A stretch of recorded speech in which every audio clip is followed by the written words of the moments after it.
Cerita diawali dengan memperkenalkan seorang perempuan bernama Drasa yang merupakan sniper terlatih dengan bakat langka. Ia mampu bertahan dalam lubang selama 7 hari tanpa tidur, tanpa kasur empuk, tanpa kipas angin, tanpa bisa order ayam fried chicken Lajato di GoFood, hanya demi untuk menuntaskan misinya, yaitu menembak seorang target yang datang dari luar negeri.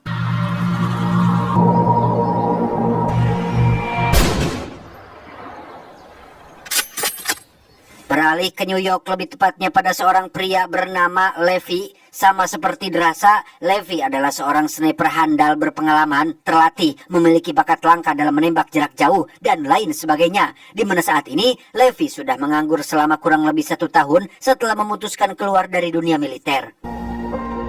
Sebelum kita mulai ceritanya, jangan lupa untuk subscribe, tekan tombol lonceng, dan like agar tidak ketinggalan cerita-cerita lainnya. Mari kita lanjutkan ceritanya.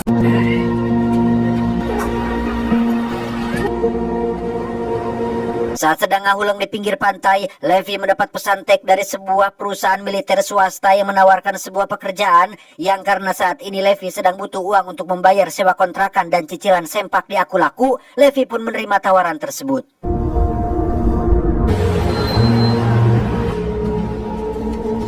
Perkenalkan, beliau bernama Marta, Ibu Marta, seorang pimpinan perusahaan swasta yang masih bagian dari lembaga militer.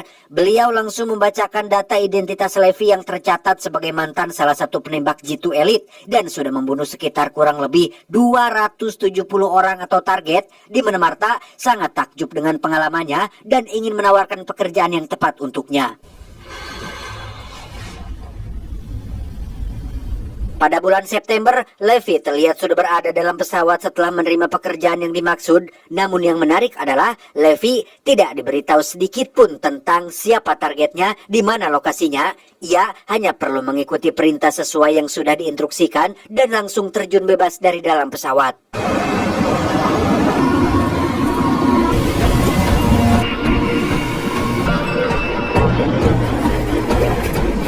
Selama kurang lebih 3 hari 3 malam, Levi harus berjalan sejauh 38 km menembus hutan, melewati sungai, memanjat tebing, dan medan ekstrim lainnya menuju titik lokasi yang sudah ditentukan.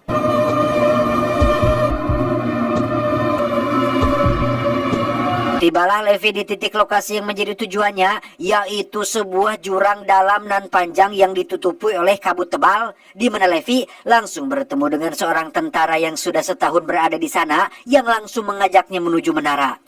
They gave me an unmarked topo map. I don't even know what country I'm in. From home for the next 365 days. Completely self-sufficient. Dari penuturan si tentara, ia mengaku sudah setahun bekerja di menara itu sendirian. Semua kebutuhan sudah disiapkan, mulai dari makanan, persenjataan, amunisi, dan lain sebagainya. Tanpa diberikan clue atau petunjuk seperti apa jenis pekerjaan yang harus dilakukan, Levi harus menggantikan si tentara yang sudah selesai kontrak kerjanya dalam 1 tahun ke depan. Levi akan berada di sana sendirian, tanpa ditemani oleh siapa-siapa. Each with its own power and backup power source. They also work with shit like Google Earth. Tak hanya itu saja, Levi juga diberitahu tentang pekerjaan mereka yang sangat dirahasiakan. Tidak ada komunikasi ke dunia luar. Satu-satunya tugas Levi adalah memantau jurang berkabut tersebut. Terdapat pagar kawat yang mengelilingi setiap tepian jurang itu, ranjau peledak yang digantung di tiap sisinya, sensor otomatis yang dapat memberitahu jika ada pergerakan, dan satelit pemancar penyelubung yang berfungsi untuk menutupi jurang itu dari pelacakan seperti Google Earth, demi untuk menjaga kerahasiaan akan keberadaan jurang tersebut. Copy that. Look, this place is old. I'm talking end of the Second World War, early Cold War shit. Satu-satunya partner kerja Levi adalah seseorang yang berada di menara seberang yang merupakan perwakilan dari negara lain, yang mana kegiatan atau pekerjaan ini sudah dilakukan selama kurang lebih 75 tahun setelah Perang Dunia Kedua, dengan para penjaga menara yang selalu diganti setiap setahun sekali. It's the name of a T.S. Eliot poem. Levi yang penasaran pun terus bertanya, ada apa di bawah jurang itu, Mas? Si tentara pun menjawab, sulit untuk menjelaskannya, tapi jika ada sesuatu yang memanjat dari bawah jurang itu, tembaklah.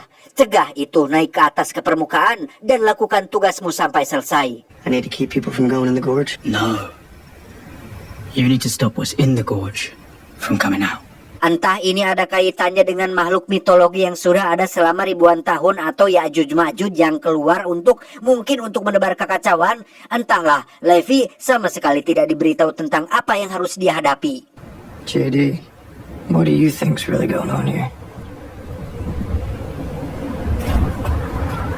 Selesai melakukan serah terima pekerjaan, si tentara pun pergi ke lokasi titik penjemputan yang sudah ditentukan. Ia dijemput oleh sebuah helikopter yang akan membawanya pulang ke kampung halaman. Namun sesuatu yang tidak diduga terjadi ketika ia justru harus dieliminasi sesuai perintah dari pusat demi untuk menjaga kerahasiaan tentang tempat ini.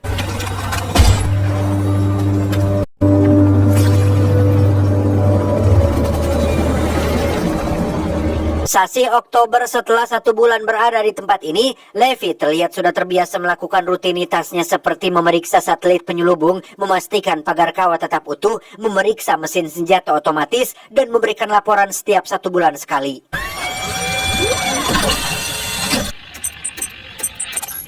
Alpha Bravo 97 Omega. Disitulah Levi tak sengaja menemukan catatan yang dibuat oleh orang-orang sebelum dirinya, lengkap dengan tahun pembuatannya, yang salah satunya adalah penjaga menara dari tahun 1947 yang membuat quotes kurang lebih seperti ini.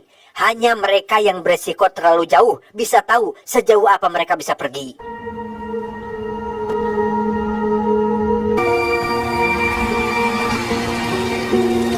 Untuk pertama kalinya setelah 1 bulan berada di sana, Levi bisa melihat partner jauhnya yang merupakan seorang perempuan. Dan tebak siapa itu? Ya, itu adalah Drasa, sosok sniper profesional yang sempat kita lihat di adegan awal. Sehingga sudah jelas, orang-orang yang direkrut untuk menjadi penjaga menara adalah orang-orang pilihan dengan bakat langka yang tidak dimiliki oleh orang biasa.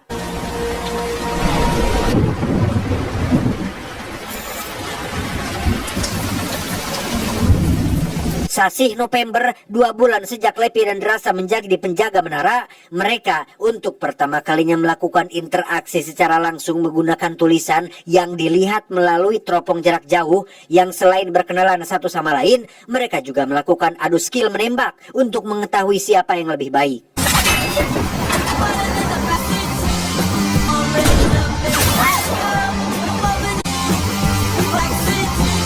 Kesenangan tiba-tiba saja berakhir ketika Drasa melihat sesuatu di bawah menara Levi, yaitu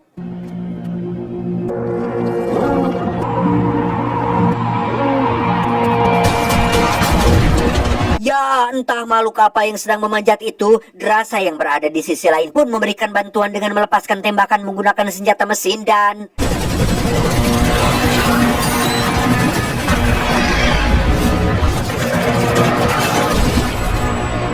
setelah berhasil mencegah para makhluk itu naik ke atas, suasana tiba-tiba kembali tegang saat Drasa mendengar sesuatu yang seperti sedang naik ke atas menaranya. Dan tiba-tiba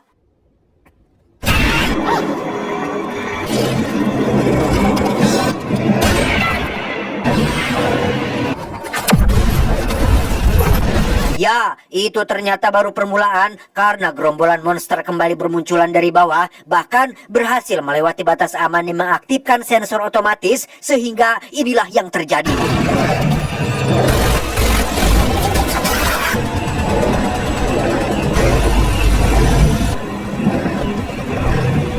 Keesokan paginya, Levi langsung memperbaiki semua kerusakan yang terjadi semalam, seperti pagar besi yang rusak dan ranjau gantung otomatis, yang tepat saat Drasa sedang memantaunya dari kejauhan, tiba-tiba saja muncul sebuah pesawat kecil tanpa awak, semacam drone tapi lebih futuristik, yang terbang dari bawah kabut tebal dan langsung pergi begitu saja tanpa punten-punten acan.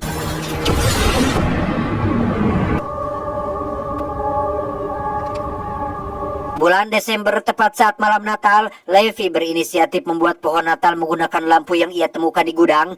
Hal itu cukup membuat Drasa merasa senang, yang pada akhirnya mereka pun bersenang-senang bersama, seperti bermain catur jarak jauh dan menabuh drum buatan, seperti saat Levi main di film Whiplash.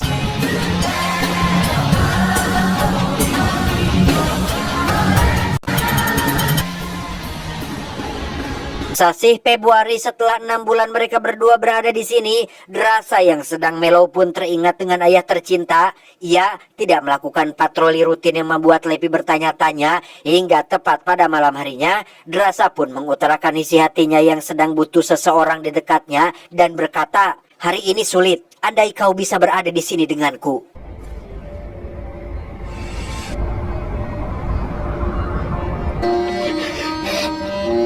Mengetahui Drasa sedang butuh sosok yang bisa menenangkannya, Levi pun berencana untuk menemui Drasa secara langsung. Ia mulai mencari alat-alat yang diperlukan dan bermaksud membuat peluncur tali agar bisa menyeberang ke menara Drasa.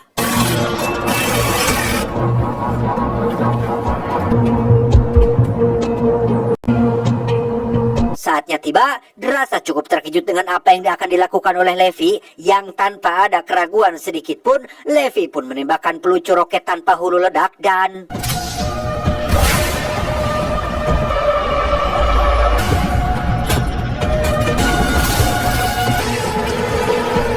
Setelah talinya sudah diikat dengan erat oleh Drasa, Levi pun tidak langsung berangkat, melainkan mengkurut kumis dan jenggot agar terlihat sedikit rapi di depan Drasa, sehingga...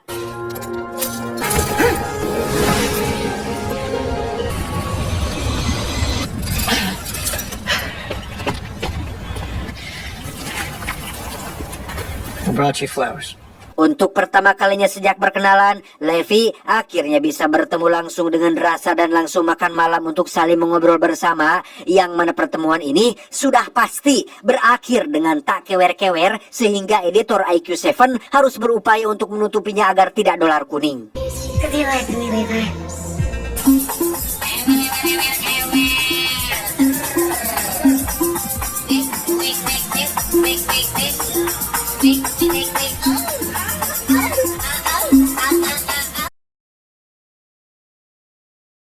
Keesokan paginya setelah puas bersilaturahmi bersama, Levi pun berpamitan dengan Drasa dengan menggunakan tali yang sama untuk menyeberang, tapi tiba-tiba...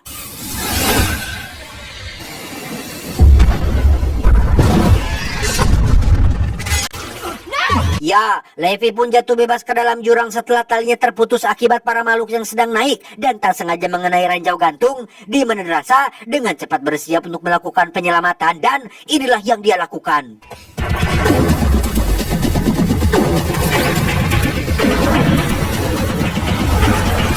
Drasa pun mendarati sungai yang mengalir dengan deras dan tak sengaja menjatuhkan pengerek otomatis yang harusnya ia gunakan untuk naik kembali ke atas. Yang setelah Drasa berhasil naik ke daratan, kita akan melihat Levi yang sedang pingsan dan terjebak di atas pohon tepat saat ada seekor ulat monster yang perlahan mendekatinya.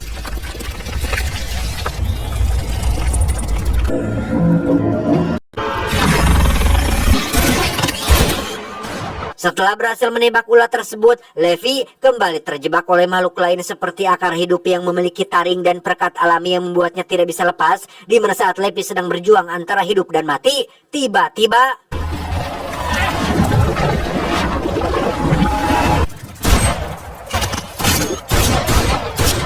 Ya, muncullah Drasa yang berhasil menyelamatkannya tepat waktu. Di mana kejutan belum berakhir sampai di sini, karena tak lama kabut pun kian semakin pekat dan...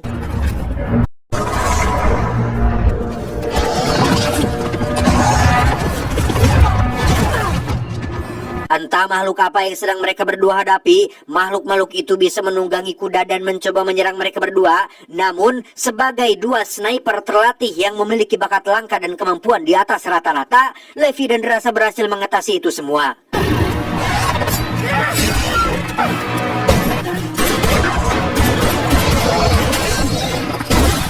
Di tengah kabut yang tebal, mereka berdua pun berjalan tanpa arah hingga sampai di sebuah kota semacam kota mati yang sudah lama ditinggalkan.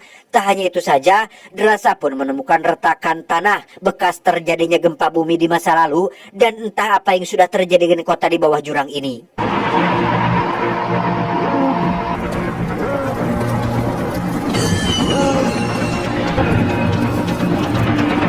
Menyadari resiko berbahaya ketika berada di tempat terbuka, Levi dan Drasa pun masuk ke dalam sebuah gereja tua yang berisi penuh dengan jenazah manusia yang sudah mengering. Di mana saat mereka berdua sedang mengamati area sekitar, tiba-tiba...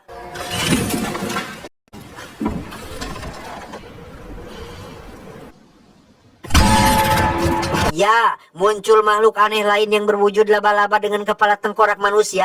Entah makhluk apa ini, Drasa dan Levi pun harus berjuang menghadapi mereka semua sampai akhirnya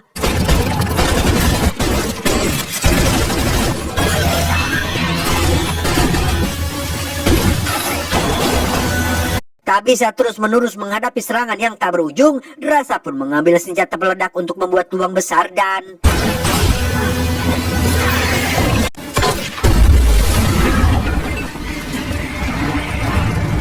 lolos dari gereja menyeramkan. Levi dan Drasa pun berlari hingga sampai di sebuah bunker raksasa yang dibangun di bawah tanah. Ketika sudah berada di dalam, mereka pun menyadari bahwa tempat ini adalah sejenis laboratorium penelitian rahasia, di mana Levi tak sengaja menemukan kaset lama dan langsung memutarnya untuk mengetahui isi di dalamnya.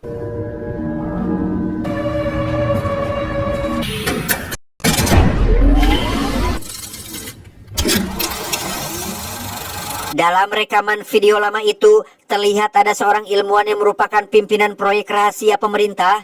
Disinilah semua rahasia akan terungkap bahwa pada tahun 1940-an ketika Perang Dunia Kedua berakhir, di saat Oppenheimer sedang mengembangkan senjata nuklir atom, organi rahasia ini pun sedang mengembangkan senjata biologis atau senjata biokimia yang tidak kalah mematikan. Namun di tengah proses penelitian terjadi gempa besar yang mengakibatkan kebocoran sehingga terjadilah bencana mengerikan ketika biokimia itu memicu mutasi genetik yang mengakibatkan DNA manusia bercampur dengan tumbuhan, binatang, air, dan segala macam yang berada pada radius 4,9 km. Dan hasilnya, semua makhluk aneh yang kita lihat tadi adalah akibat dari bencana mengerikan ini. No longer about research. A containment. Human DNA has merged with plants. They will present themselves physically like this. Tak berhenti di rekaman itu saja, Levi dan Drasa pun menemukan satu ruangan berisi komputer modern yang tidak mungkin berasal dari tahun 40-an, di mana saat Levi menyalakan komputernya, mereka menemukan sesuatu yang mengejutkan tentang orang yang merekrut mereka berdua, yaitu Ibu Martha, bahwa ia adalah pimpinan dari sebuah perusahaan swasta bernama Dark Lake, sebuah perusahaan yang bergerak di bidang penelitian genetik dan pertahanan, yang pada intinya Ibu Martha sengaja menjaga dan merahasiakan jurang ini untuk dijadikan sampel penelitian dalam rangka membuat pasukan tentara super untuk sebagai pertahanan Amerika Serikat. Their drones are collecting hybrid DNA samples. They're building super soldiers. Young soldiers and scientists studied like suffering lab. Tak hanya itu saja, Levi juga menemukan satu folder berjudul Stray Dogs atau anjing liar. Itu adalah sebuah protokol darurat andai kata terjadi pemaparan atau rahasia ini bisa terbongkar, sehingga secara otomatis hulu ledak raksasa akan meledak dengan sendirinya dengan radius kurang lebih 4,2 km.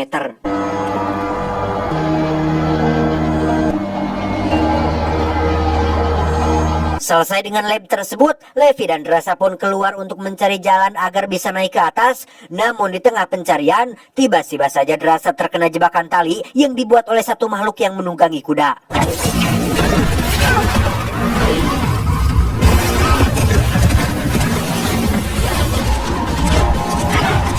Berdasarkan jejak Drasa yang diseret sejauh 500 meter, Levi pun berhasil menemukan kemana Drasa dibawa, yaitu sebuah lubang besar berisi rudal raksasa yang belum diluncurkan, dan disinilah Drasa sekarang, diikat menggantung dengan makhluk tersebut yang terlihat seperti salah satu anggota The Guardian of the Galaxy yang memiliki wujud setengah manusia setengah pohon. Saya lupa namanya apa ya. Jelas makhluk ini dulunya adalah manusia atau tentara yang terkena paparan biokimia, yang tepat saat makhluk itu akan menyerang, Drasa pun segera mengayunkan badannya dan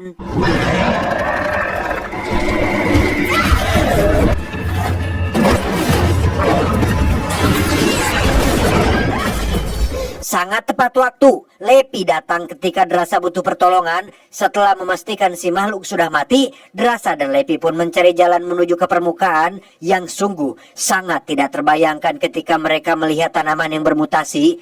Persis seperti yang sudah dijelaskan oleh ilmuwan yang ada di rekaman video jadul, kebocoran biokimia tersebut telah menyebabkan DNA manusia bercampur dengan tanaman yang menghasilkan sebuah pemandangan yang sangat mengerikan.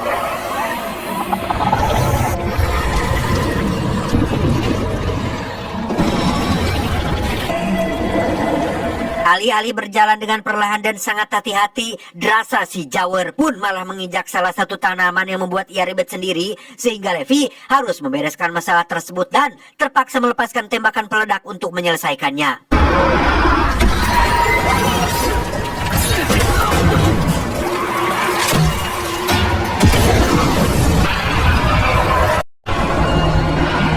Setelah berhasil mencapai permukaan, mereka pun berjalan ke sebuah gudang yang masih menyimpan mobil jeep tua yang tentu saja memiliki derek cukup kuat. Dengan wawasan dan pengalaman yang luas, mereka pun mengotak-atik mesin mobil tersebut dan langsung meluncur ke lokasi titik jatuh mereka.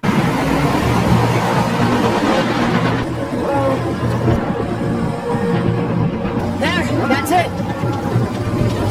Tiba di lokasi tali putus yang digunakan oleh Levi untuk menyeberang, mereka pun mengikat talinya pada derek mobil jeep tersebut. Namun bukan hidup namanya jika tidak ada tantangan, karena ketika mereka sedang berusaha naik ke atas, muncullah beberapa makhluk kayu yang berusaha menyerang sehingga...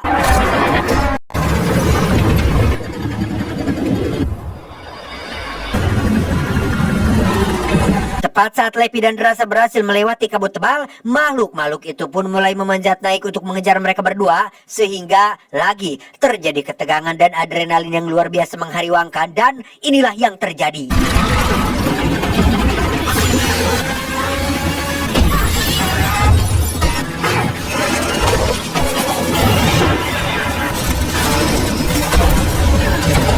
Ya, dengan bensin yang dibakar, Levi dan Drasa sukses menjatuhkan makhluk-makhluk itu dan berhasil mencapai permukaan dengan selamat.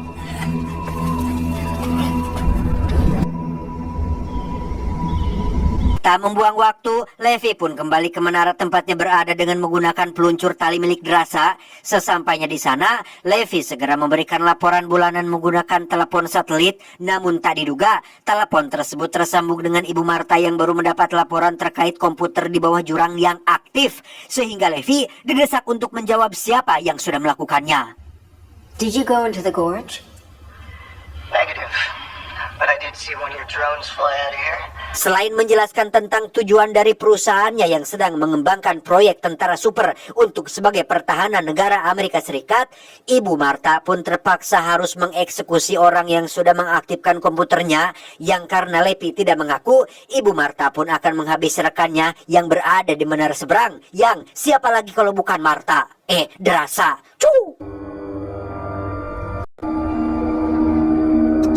Dengan fakta bahwa ini akan berakhir buruk, Levi dan Drasa pun sepakat untuk membuat rencana antisipasi. Mereka meletakkan beberapa peledak pada semua satelit penyelubung untuk menyambut kedatangan Ibu Marta dan pasukannya.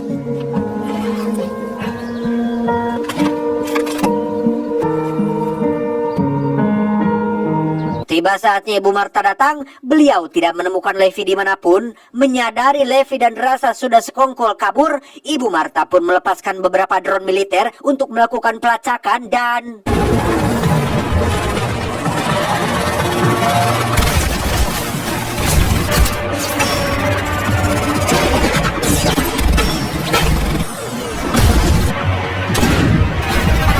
Selesai mengatasi drone-drone penembak, Levi dan Drasa pun langsung mengambil posisi membidik untuk menembak peledak yang sudah mereka tempel pada satelit sehingga...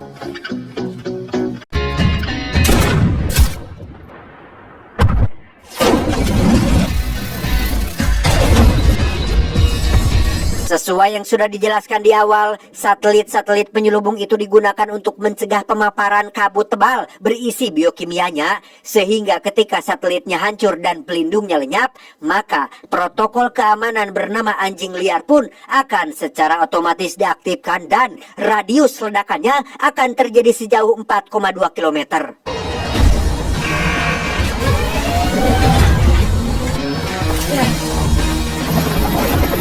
Dengan cepat Ibu Marta pun pergi dengan helikopternya untuk mencapai jarak aman. Begitupun dengan Levi dan Drasa yang berlari secepat mungkin menuju titik aman. Yang tepat saat Levi masih berlari dengan kaki yang terpincang-pincang dan Ibu Marta yang masih ketir dengan nasibnya, tiba-tiba...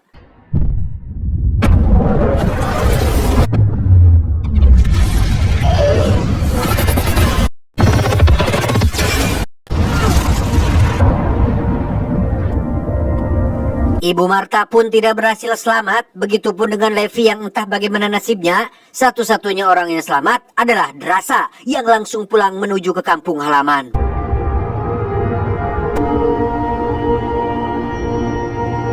Sasih April, 2 bulan sejak kejadian tadi, kini Drasa bekerja normal dengan menjadi seorang waiter di sebuah restoran tempat wisata, di mana Levi akhirnya muncul lagi setelah ia berhasil selamat dari ledakan. I had to get back to you. Tamat, ending yang cukup memuaskan. Jika ada yang bertanya, kok Levi dan Drasa tidak terkontaminasi biokimianya padahal sudah masuk ke jurang? Ya, ada satu penjelasan yang tidak sempat saya terangkan, bahwa butuh waktu berjam-jam untuk biokimianya mengkontaminasi tubuh seseorang, sedangkan Levi dan Drasa berada di rentang waktu yang masih aman dan berhasil keluar dengan selamat. Pesan yang bisa kita ambil dari film ini adalah cara terbaik menyembunyikan rahasia adalah dengan meletakkannya di tempat umum.